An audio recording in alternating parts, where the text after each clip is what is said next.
my name is Eidson, and today we're going to be looking at Donna Haraway's A Cyborg Manifesto. I'll be presenting with Taylor and Jay as well. So to get started, we're actually going to take a personality test. If you haven't already taken the Myers-Briggs personality test, go ahead and pause the video and take that test online to find your results. Once you've found your results, you can kind of find on this chart where you lie. So for example, I'm an ENFJ, so I kind of fall up here in this quadrant, and some of you are probably going to fall elsewhere on the chart as well. So take a look at that. Go ahead and hold on to those results. We're going to look at those in just a bit. Moving on, Donna Haraway uses this analogy of a cyborg. So first, let's define a cyborg. A cyborg is short for cybernetic organism, and if you do a generic Google search of the definition, you'll find it says a fictional or hypothetical person whose physical abilities are extended beyond normal human limitations by mechanical elements built into the body. Some key elements we're going to focus on in this definition are the beyond normal human limitations and then the mechanical elements built into the body. So we'll focus on those throughout the presentation today. Next, we want to look at why does Haraway use a cyborg as an analogy. So one example, cyborgs offer a world without gender, the idea that cyborgs are genderless. The next one, and this is a direct quote from Haraway, the cyborg is completely without innocence. I find this quote interesting because why doesn't she say cyborgs are completely without guilt, but she says innocence because cyborgs are all-knowing. They've experienced everything. Cyborgs create unity. By being a cyborg, they understand each other. There's almost this connection between them. Cyborgs are creatures of social reality. So they understand the reality of what's going on, not only in their own lives, but the lives of everyone else around them. Cyborgs are a wealth of knowledge and diversity. Cyborgs must know all sides. So they have, like I said, a universal perspective of not only what they're experiencing, but what others are experiencing as well. So now we're going to kind of move on past the literal cyborg, and we're going to look at what does cyborg actually represent. So in Haraway's kind of definition, a cyborg is essentially a community. So rather than representing an individual, cyborgs represent the collective knowledge of an entire community, rather than just a single person being able to be a cyborg, because as you probably know, we are not cyborgs. Therefore, we must rely on our community to kind of create that collective knowledge. So understanding and relying on others is going to be important when understanding Haraway's definition.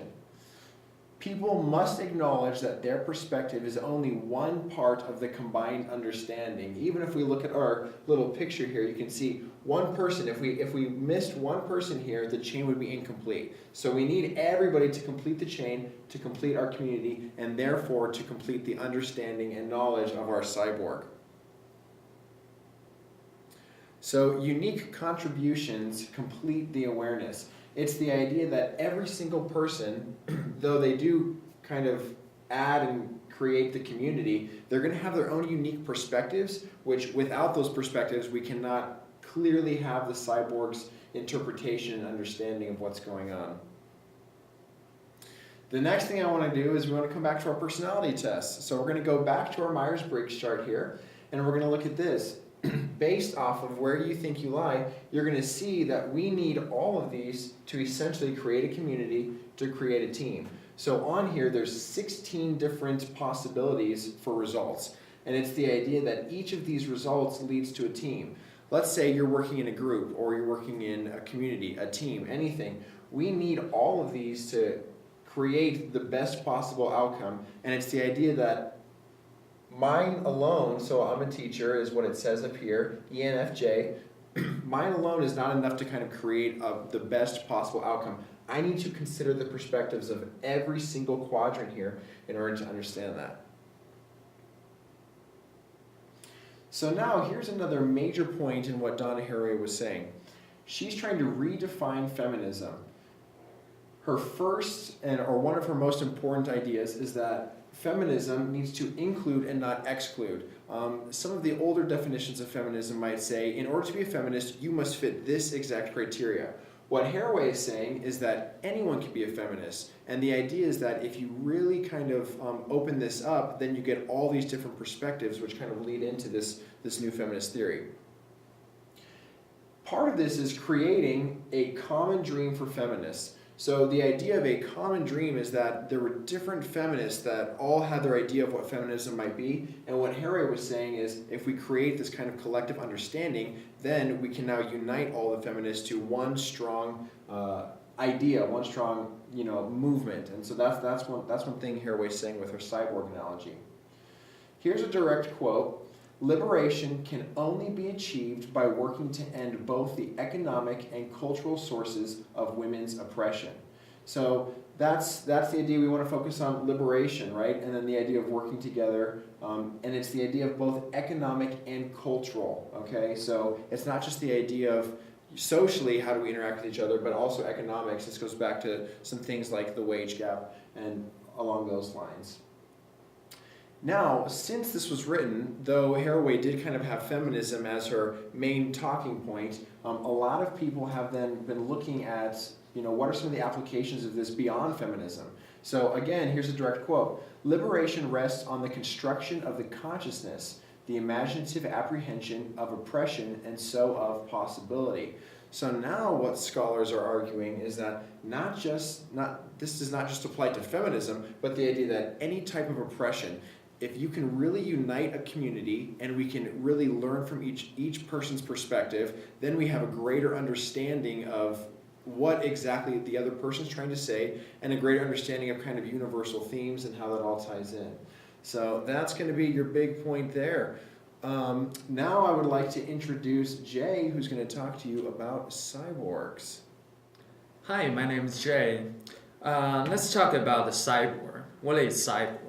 I'm going to give you some examples to explain what is lead or cyborg. First is science fiction novel. I'll give you two examples of that. First one is Frankenstein. Frankenstein is a novel written by English author Mary Shelley that tells the story of Victor Frankenstein, a young scientist who creates a grotesque but a sapient creature in an orthodox sapient experiment. Shelley started writing the story when she was 18, and the first edition of the novel was published in London in 1818. Okay, the second one is The Man That Was Used Up. The Man That Was Used Up is a short story and written by Edgar Allan Poe. It was first published in 1839. An unnamed narrator wants to learn more from a remarkable general. When he visits the general's home, he sees nothing but a strange bundle of items on the floor. The bundle, however, begins to speak. It is general himself, and his servant begins to assemble him piece by piece. Limbs are crewed on, weak, glass eye and false teeth and tongue, until the man himself stands whole. The general has lost more than battles. It seems his body is composed of prostheses, which must be put in or on every morning, and without which he cannot appear in public. The narrator now understands the general's secret. He was the man that was used up. Okay, so these two science fiction novels were really old, but really good. I think it's very interesting because when we talk about cyborg, we were like, this is about robot, this is about artificial intelligence, it's about machine, it's about modern era. But those novels, I give it to you, are from 200 years ago. At that time, electricity just came out, the steam engine just came out. So I think you can see the author, they are very imaginative. Okay, the second part is science fiction movie. I'll show you several clips that, and I'm not gonna tell you what was going on in the movie and what's this, what's that, because I think you can understand what is Cyborg through those clips and without my explanations. So first one is from Justice League. Check this out. It's time, Victor. Time you discover the hero you are. You should probably move. Victor Stone, aka Cyborg.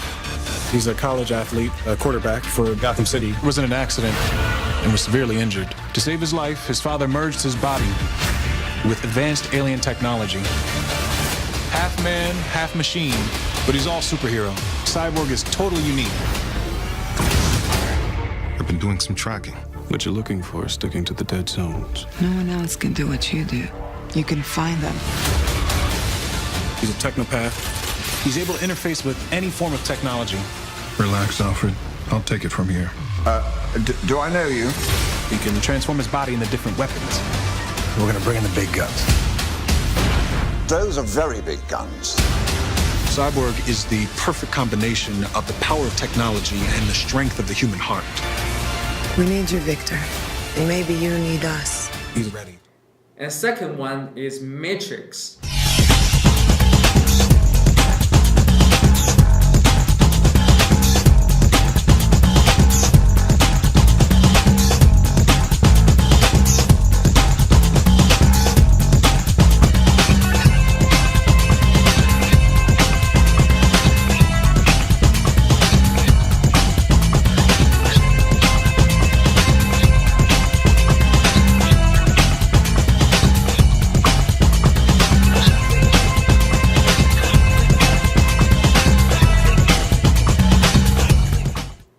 Last one is Caprica.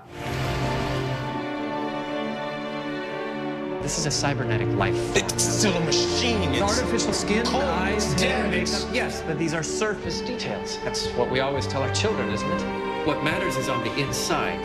You can't copy a soul. So you really want to serve God? Or do you want to be God?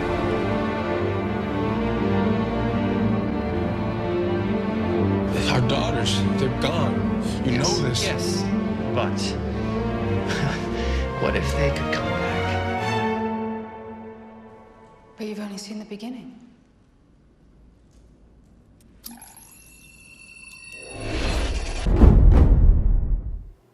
There are tons of movies that talk about cyborg, talk about the future. For more, you can watch like the Terminator, $6 Million Man, District 9, etc. Okay, so the last part I'm gonna show you is music. Some people are working on cyborg music. They have their own websites. You can purchase cyborg music on it. It's about $6 or $7 per song. When I listen to it, I feel like I'm not living on Earth, and I'm flying to the frontier of the space. So check this out.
Section about the literal cyborg. From several examples, I think you already know what a cyborg is.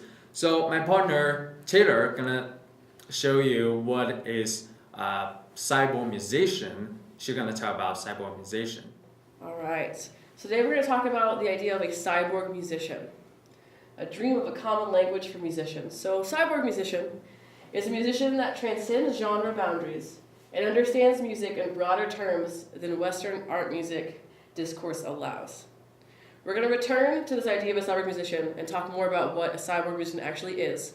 But first, I wanted to go over some parallels between Haraway's Cyborg Manifesto and an argument for a cyborg musician. So first, we have our parallel with Haraway's issue with Marxism, which is that it is based around a Western sense of self. This is very much true with music education. The image of an educated musician assumes knowledge of Western high art music or classical music. It does not give equal consideration to non-Western or non-art music. For instance, jazz music up until very recently was not accepted as an intellectual enough music to be taught at the college level. And now there are several undergraduate, master's, and PhD programs devoted to jazz studies and jazz performance. Also, some recent trends in music theory and musicology is the study of popular music and how to use it in classrooms to help teach music theory and oral skills. So there are some new developing trends towards opening up the boundaries between genres. But for right now, it's still mostly Western-centric, high art-centric. Our next parallel is with Haraway's issue with feminism. She believes that feminism in the US is dominated by unity of women, but does not allow room for race and class. In terms of musicians are sectionalized and unified by genres. Within the genre, they're unified by the stylistic characteristics that are indicative of the genre, and that is part of their bonding experience. But also within the genre, they are sectionalized from other genres. And there's not the desire to understand other genres that should be present. And although the general perception from the outside is a unified whole when it comes to musicians, there is an internal perception of hierarchy. Most genres have their own hierarchy of how different genres relate to theirs. For example, as a jazz musician myself, I've been in a room full of classical musicians, and I've heard numerous times how they don't understand how jazz music can be difficult, because after all, we are not even reading music and we're making things up on the spot and just playing whatever we want, so how can that be challenging? On the other side, I've been in a room full of jazz musicians that have the opposite argument. How can classical musicians be intellectuals when all they do is read the music on the page? We're given very minimal instructions and we create music out of it and have an intellectual conversation with others that they don't seem to have. And also, in those conversations, we use the compositional techniques that they study in their theory classes that the composers they're playing are using. So there's arguments on both sides, and there's hierarchies that have been built on both sides. Neither one is an accurate hierarchy, because there shouldn't be a hierarchy. The next parallel is with Haraway's argument that the world is changing and the tools and discourse we use to understand it are no longer viable. This is one big reason why it's been slow going to break down genre boundaries and to incorporate music other than Western high art music in the collegiate curriculum, because opening up discourse to other musics creates that kind of problem. The discourse developed to theorize and discuss Western high art music is not a blanket theory. It's not adequate for us to understand and talk about other kinds of music. The Western dichotomies of tonal and non-tonal, diatonic, chromatic, functional and non-functional won't be adequate. So we as musicians, in order to open up this discourse, have to figure out what questions we do ask and what new dichotomies have to be constructed in order for us to understand this new kind of music or other music than we're used to. All right, so let's return to the idea of a cyborg musician. So a cyborg musician is about blurring genre boundaries, not just about being able to play in other genres, but not really understanding the genre distinction. So basically blurring the lines so that the lines aren't as important. having the ability to take concepts and styles from different genres and mix them and blend them into the music they play. Another aspect of a cyborg musician is having affinity over identity. So the goal is not to identify with a single genre and that be how you identify as a musician, but to have an affinity and an acceptance and appreciation for the relationship between genres and between musicians. Because this is going to allow for more sharing and interaction between genre musicians to the point where we don't see musicians as belonging to a certain genre, like that's a rock guitarist and that's a classical violinist, but they are a musician and they are capable of having any music given to them or heard and play it and improvise and make something out of it that's unique and musical. Our next aspect of cyborg musician is the ability to adapt to new information. So the ability to form the necessary questions to understand new music. So we as musicians, depending on our education, we approach music with questions that we've been taught to ask. But when you approach a new kind of music, a new genre, and you realize your questions no longer work to give you the answers you need to play it, you've got to be able to form new questions that will help you understand new music so you can play it. And last but not least, we have Haraway's idea of creature of social reality. So a cyborg musician is a creature of social reality, and social reality is constructed by social relations. The social reality of today is drastically different than the social reality of 50 years ago and 100 years ago.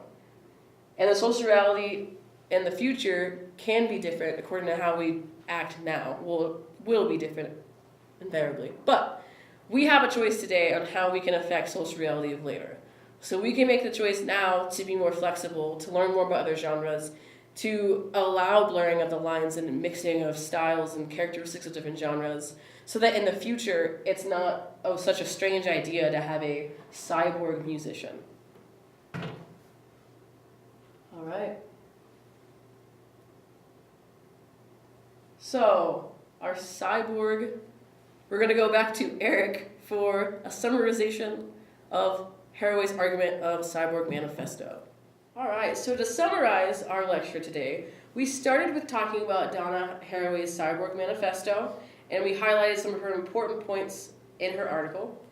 Then we talked about what is a cyborg and how it is portrayed in mass media. And then we finished up with an example of how the cyborg argument could function in music as a cyborg musician. So we're going to go ahead and we're going to elaborate on some of these points so we can really make sure we grasp the most important parts of this lecture. So the first one, we defined kind of what is a cyborg.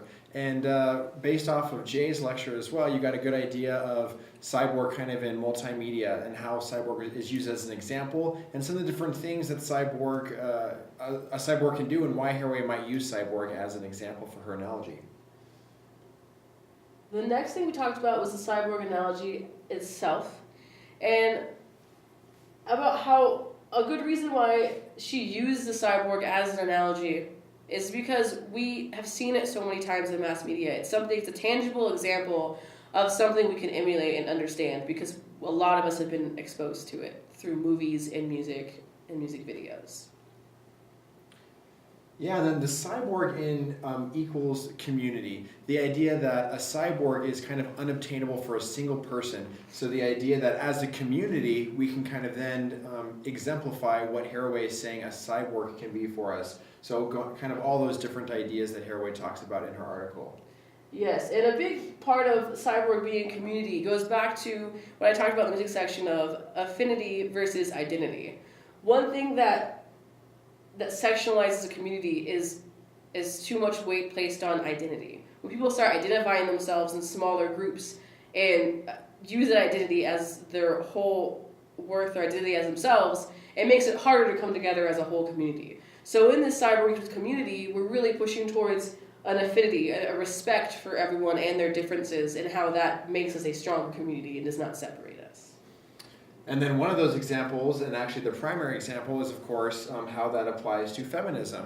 and the idea that based off of your beliefs of feminism, a cyborg kind of creates a general language for feminists and allows everyone that classifies as a feminist to have this common language and include as many different minority groups within the feminism as possible. Yes, so beyond feminism, it has other applications in all of our areas of life, including different fine arts and different disciplines.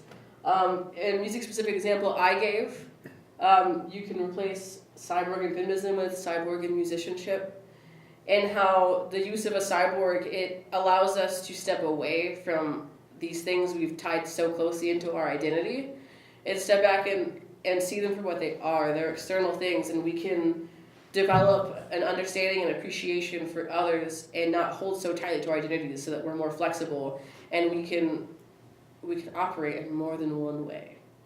Yeah, and to apply that to theater, we can look at within theater there's so many disciplines, and the idea that in order to be a good director, you must have a great understanding for the actor, the playwright, the dramaturg, the technicians, and the idea that all of these kind of fall into one community. We're all creating one thing.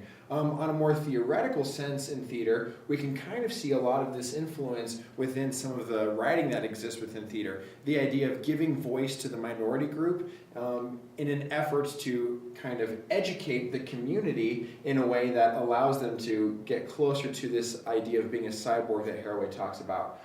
So those are just some examples for you. We're going to end the class today with some reflection questions. So feel free to answer some of these questions. The first one is, how does Haraway's idea of a cyborg influence your daily life and interactions? The second question, according to Haraway, why is diversity within a group or community setting important?